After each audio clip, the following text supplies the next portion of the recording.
কিন্তু ইদানিং কালে দেখা যাচ্ছে যে আমরা মারা সেই প্যাকেজজাত খাবার ল্যাকটোজেন 1 ল্যাকটোজেন 2 ইত্যাদি খাবারের প্রতি বায়োমিল অনেক এরকম কোম্পানি আছে বাংলাদেশে, হান্ড্রেডস হতে পারে এরকম রেজিস্ট্রেশন ছাড়া অনেক কোম্পানি আছে বাংলাদেশে, যারা সেই যাদের মার্কেটিং স্ট্র্যাটেজিটা এত বেশি স্ট্রং অ্যাগ্রেসিভ যে আসলে মারা পারছে না, যে আমি চাচ্ছি না যে আমি খাওয়াবো আমার বাচ্চাকে ল্যাকটোজেন 1, বাট সে দেখা যাচ্ছে যে খাওয়াতে বাধ্য হচ্ছে, কারণ যে তাদের প্যাকেজিং এর যে একটা ডেকোরেশন আছে, টিনের যে একটা ডেকোরেশন আছে, সেগুলি মাদেরকে অ্যাটাক করছে যে খাওয়াবো, মানে ওই ঝলমলে জিনিসটাকে মারা বেশি প্রাধান্য দিচ্ছে, মা বাবা।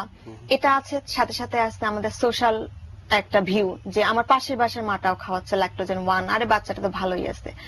কিন্তু আমরা এটা বুঝি না যে আসলে বাচ্চাটা ভালো আছে কিনা। একটা বাচ্চা যখন শুধুমাত্র এক্সক্লুসিভ ব্রেস্টফিড করবে, তার অ্যাটিটিউড বিহেভিয়ার যদি আমরা ফলো আপ করি, আর যদি একটা বোতল ফিড বেবি ল্যাকটোজেন 1 খাওয়া অথবা এ ধরনের যে কোনো ধরনের প্যাকেজ জাত খাবার খাওয়া বেবির সাথে আমরা পার্থক্য কম্পেয়ার করি, তখনই আমরা বুঝতে পারবো যে আসলেই কি একটা এক্সক্লুসিভলি ব্রেস্টফিড বেবি অসুস্থতার রেট অনেক কম হবে এবং সে ঘন ঘন ডায়রিয়াও ভুগবে না। কিন্তু আমরা যদি একটা বোতল ফিড অথবা প্যাকেজজাত খাবারের একটা বাচ্চার কথা চিন্তা করি, ইনফ্যান্ট ফর্মুলা যে খায়, সে কিন্তু খুব বেশি ঘন ঘন অসুস্থ হবে এবং সে দেখা যাবে যে অসুস্থ হওয়ার ফলে কি হয়, মেজাজ বাচ্চাটার খিটখিট থাকে, সবসময় জ্বালায় মাকে, তো এই ধরনের প্রবলেম গুলি শুরু হবে। বাট যে শুধুমাত্র বুকের দুধ খাবে, তার সে কিন্তু সবসময় হাস্যোজ্জ্বল, সব প্রকৃতির সাথে সবার সাথে সব সিচুয়েশনে সে কিন্তু ফিট। আমরা কিন্তু এই জিনিসগুলি খেয়াল করি না কখনো, এবং মাদের কমপ্লেইন থাকে যে আমার বাচ্চা খাচ্ছে না। 7 মাস যখন হয়ে যায়, 6 মাস পর্যন্ত আমাদের তো breast feeding rate, exclusive breast feeding rate খুবই কম, 43%। সো আমাদের এখনো 60% আরো ইনক্রিজ করতে হবে, তার মানে আমাদের এখন অনেক কাজ করার বাকি রয়ে গেছে। তো সেই মারা করে কি যে ল্যাকটোজেন 1 খাইয়ে দিচ্ছে। আমার কাছে মনে হয় যে most of the urban mother, বেশি করে আর কি আরবান মায়েরা 2-1 মাসের মধ্যে এটা শুরু করে দেয়, কারণ দেখছে পাশের বাসার ভাবি খেয়েছে, তার পাশের বাসার উনি খেয়েছেন, সো দেখা যায় যে তিনিও খাওয়ানো শুরু করে ফেলছেন। কিন্তু উনি কিন্তু ওই জিনিসগুলি মাথায় রাখেন না যে ব্রেস্ট ফিড করালে কি হবে আর বোতল ফিড অথবা ইনফ্যান্ট ফর্মুলা খাওয়ালে কি হবে, এই জিনিসগুলি ওনার মাথায় এগুলো কাজ করে না। আপনার কথা যেটা বুঝতে পারছি আমরা, যে ইনফ্যাক্ট এই ফর্মুলাগুলো খাওয়ানো বাচ্চার জন্য ইনফ্যাক্ট ক্ষতি করারও, যদি ব্রেস্টফিড করার সুযোগ থাকে, অনেক ক্ষেত্রে হয়তো বা মেডিকেল রিজনসে ব্রেস্টফিড করা যায় না, তখন হয়তো বা এটা চলবে নাকি? সেটা আমাদের থ্যাংক ইউ অনেক, যে আপনি একটা খুব সুন্দর পয়েন্টে এসেছেন যে আসলে তো সেক্ষেত্রে কি হবে, মাতৃমৃত্যুর হার অনেক বেশি, রাইট।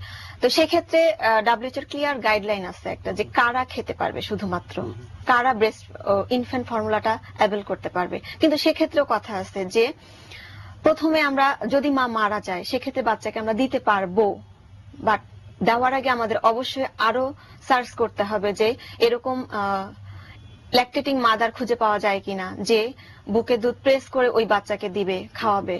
দুগ্ধ দানকারী মাও পাওয়া যায়, আমাদের নবী সাল্লাল্লাহু আলাইহি সাল্লাম কি খান নাই? সেই যুগে যদি পাওয়া যেতে পারে, এই যুগে আমরা যদি চাই মন থেকে, আমি যদি ডেডিকেটেড হই যে আমি আমার বাচ্চাকে ব্রেস্ট ফিড করাবো, তাহলে আসলে সবকিছুই সম্ভব, এবং ভালো চাই বলেই। এক্স্যাক্টলি।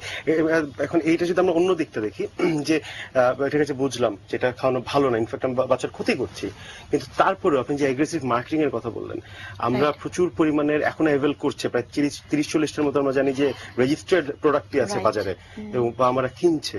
তো এটাকে ঠেকানোর কোনো উপায় কি নাই? ঠেকানোর উপায় আমাদের একটা international code of marketing of breast milk substitute একটা বলে একটা আমাদের অ্যামেন্ডমেন্ট আছে। এটা একটা ইন্টারন্যাশনাল কোড, যে কি কতটুকু আমরা প্রমোট করতে পারবো, কতটুকু আমরা পারবো না। সেখানে স্ট্রিক্টলি বিভিন্ন আর্টিকেল আছে এবং আর্টিকেল অনুযায়ী লেখা আছে যে আমরা এগুলির কোনো মার্কেটিং ওপেনলি পাবলিক প্লেসে করতে পারবো না, কোনো হেলথ ফ্যাসিলিটিসে যে করতে পারবো না, কোন ধরনের কোন ডাক্তারদেরকে প্রমোশনাল ম্যাটেরিয়ালস দিতে পারবো না, কোনো গিফট করতে পারবো না, সেখানে কিন্তু ক্লিয়ারলি মেনশন করা আছে।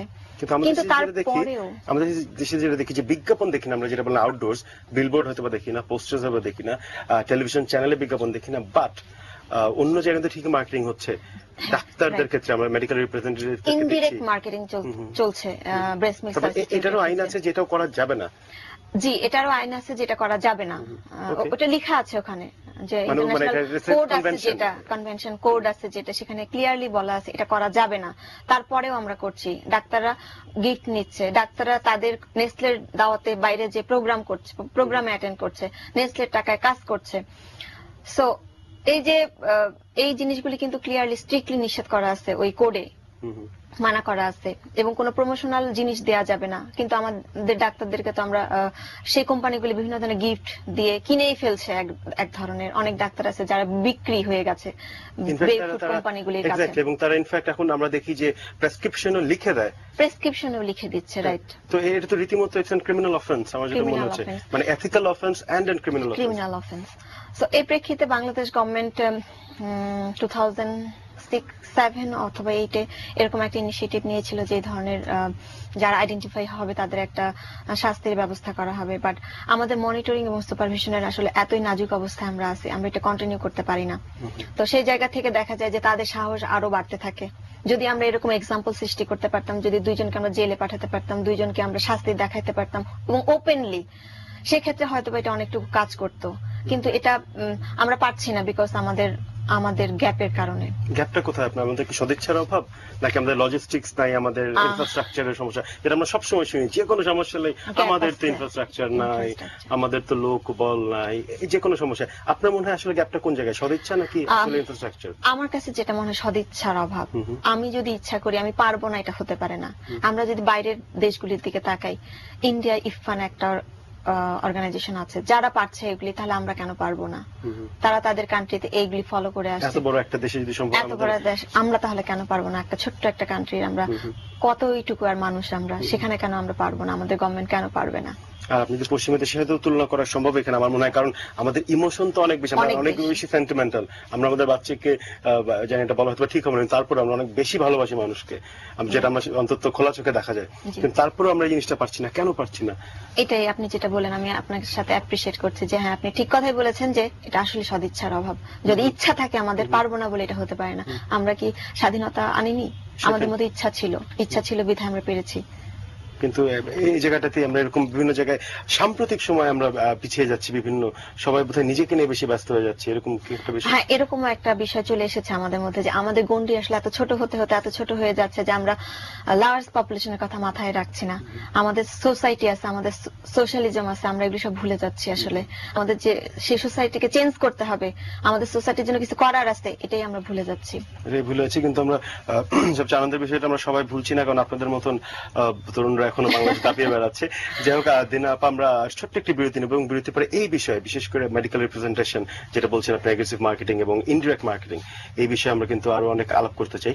আমরা একটা বিরতির পরে ফিরে আসবো। প্রিয় দর্শক, কথা বলছি দিনা ফারহানার সঙ্গে, এবং আমরা নিচ্ছি ছোট্ট একটি বিরতি, ফিরে আসছি খুব শীঘ্রই। আমাদের সঙ্গেই থাকুন প্লিজ।